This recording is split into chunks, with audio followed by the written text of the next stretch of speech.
அனைவருக்கும் வணக்கம். இன்னைக்கு சிறகடிக்க சீரியல்ல என்ன ப்ரோமோன்னு பார்ப்போம். மீனா, முத்து 2 பேருமே மொட்டை மாடியில அவங்க கொண்டு வந்த செங்கல் எல்லாமே அடுக்கி வச்சிருக்காங்க. ஆனாலும் ரொம்ப இமேஜின் பண்ணுறாங்க. அப்படியே இது ஃபுல்லாக இந்த பில்லர்லேருந்து அந்த பில்லர் வரைக்கும் நம்ம ரூம் எடுப்போம். நம்ம ரூம் இவ்வளோ பெருசாக அப்படின்னு முத்து சொல்கிறாரு. ஆமாங்க, நல்லா இருக்கும்ல அப்படின்னு சொல்லி மீனாவும் அதுக்கு சப்போர்ட்டாக பண்ணுறாங்க. ஆமாம் மீனா, இன்றைக்கி நான் கொண்டு வந்ததில் மொத்தம் எத்தனை செங்கல் இருந்துச்சு அப்படின்னு கேட்குறாங்க. அதுவா 25 செங்கல் இருந்துச்சுன்னு. இப்படியே நம்ம 25 சேர்த்து அப்படியே நம்ம வீடை கட்டிடலாம்ல, ரூம்லாம் ரெடி பண்ணிடலாம்ல அப்படிங்கிறாங்க. கண்டிப்பாங்க, அந்த நம்பிக்கை எனக்கு இருக்குது, நீங்கள் செய்வீங்க அப்படிங்கிறாங்க. நெக்ஸ்ட் அதுக்கடுத்து மறுநாள் காலையில் காமிச்சிட்றாங்க. மனோஜுடைய ஒர்க்கு ஆஃபீஸ் காட்டுறாங்க அந்த ஷாப்பை. அவர் வந்து எல்லாத்தையுமே ரெடி பண்ணி வச்சிடுறாரு. இன்னும் நம்மளுக்கு வந்து இவ்வளோ பல்க் ஆர்டர் கொடுத்தோம், இன்னும் கால் பண்ணவும் இல்லை, இன்னும் வரவும் இல்லையா, ஐயோ என்னாச்சு ஏதாச்சு அப்படின்ட்டு இங்கிட்ட அப்படியே அறக்க நடந்துகிட்டே இருக்காரு. அடுத்து ஒருத்தவங்க வராங்க, ஒரு 2 பேர் டீலர் வராங்க. சார் நீங்கள் தான் அந்த நேற்று ஃபுல் கால் பண்ண. ஆமாம் சார், நாங்கள் தான் பண்ணது, பொருள் எல்லாம் ரெடியாக இருக்கானே. இந்த பாருங்கள் சார், வந்து பாருங்கள், நீங்கள் கேட்ட எல்லாமே ரெடியாக இருக்குது, இந்த பாருங்கள் அப்படின்ட்டு எல்லாத்தையும் காட்டுறாங்க. ஓகே சார், சூப்பர் சார், இது வரைக்கும் நாங்கள் கேட்டிருக்கோம் எத்தனையோ பேர், டக்குன்னு உடனே இவ்வளோ பொருள் எங்களுக்கு ரெடி பண்ணி கொடுத்ததே இல்லை, நீங்கள் தான் ஃபஸ்ட் டைம் இப்படி டக்குன்னு ரெடி பண்ணி கொடுக்குறீங்க, ரொம்ப ரொம்ப ஹாப்பி சார், ரொம்ப சந்தோஷம் சார் அப்படின்னு அந்த கஸ்டமர் சொல்கிறாரு. மனோஜ் வந்துட்டு, சார் நான் கடை ஷோரூம் ஓப்பன் பண்ணி இப்போ தான் கொஞ்ச நாள் ஆகுது, எனக்கு இப்போ தான் பல்க் ஆர்டர் நீங்கள் தான் ஃபஸ்ட்டாக கொடுத்துருக்கீங்க, எனக்கு அதுவே ரொம்ப தேங்க்ஸ் சார், இதே மாதிரி எனக்கு என்ன வேணாலும் கேளுங்க, டக்கு நாங்கள் செஞ்சு கொடுப்போம் அப்படின்னு சொல்கிறாங்க. கண்டிப்பாக சார், ஷோர் சார் அப்படின்ட்டு பில்லை காட்டுறாங்க. மனோஜ் வந்து, சார் கொஞ்சம் பில்லு வேண்டாமே அப்படிங்கிறாங்க. ஏன் சார் அப்படிங்கிறாங்க. இல்லை சார், பில்லுன்னு போட்டோம்னா நம்ம அதுக்கடுத்து ஜிஎஸ்டி கட்டணும், டேக்ஸ் கட்டணும், எல்லாமே இருக்குது, அது கொஞ்சம் ப்ராப்ளம் ஆகும். இன்னொன்று இல்லாமல் நம்ம இப்போ தான் நீங்கள் பிஸ்னஸ் தொடங்கியிருக்கீங்க, போக போக இதெல்லாம் கற்றுக்கிடுவீங்க சார் நீங்கள் அப்படிங்கிறாங்க. அதுவும் இல்லாமல் இந்த நம்மளுக்கு வந்து இப்போ நம்ம கொடுக்குற பணம் எல்லாமே கணக்கில் வராத பணம் அப்படிங்கிறாங்க. சார் இதெல்லாம் பிளாக் மணியா சார் அப்படின்னு மனோஜ் கேட்குறாரு. அப்படி தான் வச்சுக்கோங்களேன், ஆனால் போக உங்களுக்கும் புரியுமே அப்படிங்கிறாங்க. சார் இதனால் எனக்கு எதுவும் இஷ்யூ ஆகிடாதே அப்படிங்கிறாங்க. சார் அதெல்லாம் ஒன்றும் ஆகாது சார், கவலையே படாதீங்க, நீங்கள் இப்போ தானே பிஸ்னஸ்க்கு வந்திருக்கீங்க, போக இதெல்லாமே கற்றுக்கிடுவீங்க சார், எனக்கு கொஞ்சம் பில்லு இல்லாமல் கொடுக்குற ரூபாய் எல்லாமே சொன்னீங்கன்னா நாங்கள் இப்போயே ரெடியாக கேஷ் கொடுத்துட்டு நாங்கள் பாருங்கள் கார் கூட கொண்டு வந்திருக்கோம், எல்லாமே நாங்களே எல்லாத்தையுமே தூக்கிட்டு போயிடுவோம், உங்களுக்கு வந்து டிரான்ஸ்போர்ட் செலவு கூட எதுவுமே தேவையில்லை அப்படிங்கிறாங்க. இல்லை நீங்கள் யோசிக்கிறீங்கன்னா விட்டுருங்க, நாங்கள் வேறு கடைக்கு போய் பார்த்துக்குறோம் அப்படிங்கிறாங்க. சார் இல்லை அதெல்லாம் ஒன்றும் இல்லை சார், நான் ஃபஸ்ட்டு கொஞ்சம் நாள் இவ்வளோ யோசித்தேனே, 4 லட்சம் வரைக்கும் வருதா பில்லு, அதனால தான் யோசித்தோம் அப்படின்னு சொல்லி மனோஜ் சொல்கிறாரு. சரி சார், நீங்கள் இவ்வளோ தூரம் எங்களுக்காக நீங்கள் இவ்வளோ ஆஃபர் கொடுக்குறீங்க, நான் உங்களுக்காக இது செய்ய மாட்டேன்னா நான் செஞ்சு தரேன் சார்னு மனோஜ் ஓகேன்னு எல்லாத்தையும் சேர்த்து விட்டுறாரு. கேஷ் அப்படிங்க இந்தாங்க பாருங்கள், 500 நோட்டு கட்டி இது எல்லாமே அப்படின்ட்டு 1 2 3 4 அப்படின்ட்டு கட்டாக எடுத்து வச்சுட்டு இந்தாங்க சார் எல்லாம் பார்த்துக்கோங்க அப்படிங்கிறாங்க. அதுக்கடுத்து கேர்ள்ஸ் அவங்களுக்கு ஜூஸ் கொண்டுட்டு வாங்க அப்படிங்கிறாங்க. சரி ஜூஸ் காஃபின்னு எதுனாலும் சரி சார் அப்படிங்கிறாங்க. சரி ஜூஸ்லாம் கொண்டு வந்துடுறாங்க. திருப்பி கேர்ள்ஸ் அப்படிங்கிறாங்க. சார் அப்படின்னு ஒரு கிண்டில் இட்டுவாங்க அப்படிங்கிறாங்க. சார் நீங்கள் எனக்கு இவ்வளோ ஆஃபர் கொடுத்துருக்கீங்க, இவ்வளோ எனக்கு திங்ஸ்லாம் வாங்கிக்கிங்க, அதுக்காக இது என்னோட சின்ன காம்ப்ளிமெண்ட் அப்படின்னு சொல்லி அந்த கேண்டீனை கொடுக்குறாரு மனோஜ் வந்து.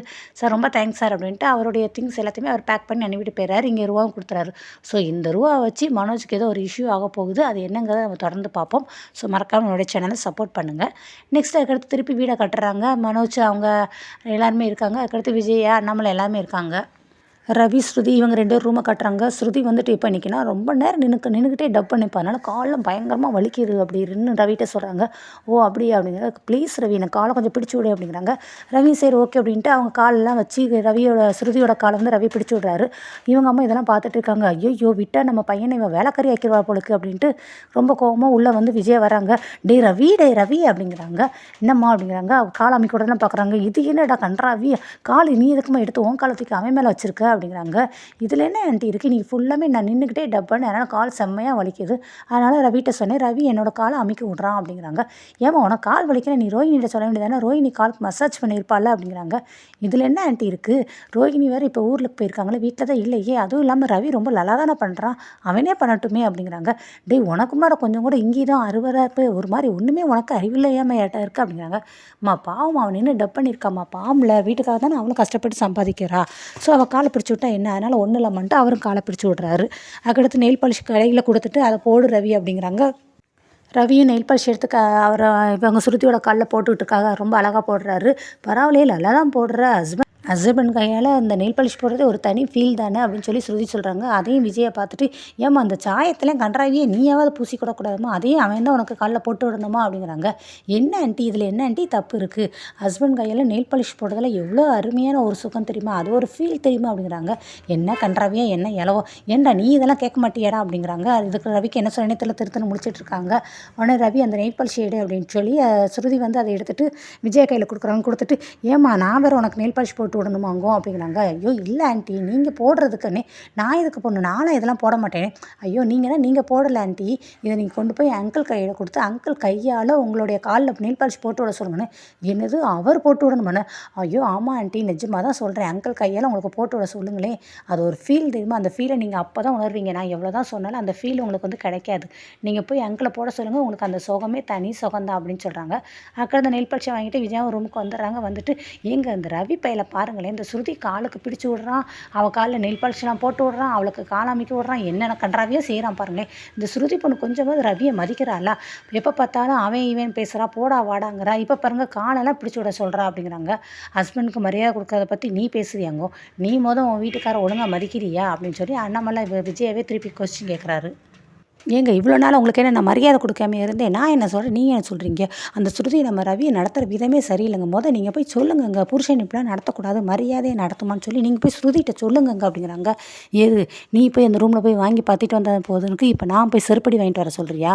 அதெல்லாம் கேட்க முடியாது. அந்த காலத்தில் நான் பொண்டாட்டிகளை வீட்டிலேயே வச்சு பாதுகாப்பாக வளர்த்தாங்க, எல்லாமே பண்ணாங்க, பொம்பளைகளை வெளியில் விடலை. ஸோ ஏன் இப்போ அப்படியா? இப்போ எல்லா பொண்ணுங்களும் படிக்கிறாங்க, எல்லா பொண்ணுங்களும் வேலைக்கு போயிட்டாங்க, ஆணுக்கு நிகராக எல்லா தொழிலுமே இப்போ சம்பாதிக்க ஆரம்பிச்சிட்டாங்க. ஸோ அதனால் இந்த மாதிரி நடந்துக்கலாம் சகஜம்தான். அவங்க 2 பேருக்குள்ள நடக்கிறத போய் நம்ம பற்றி கேட்க முடியாதுல்ல அப்படிங்கிறாங்க.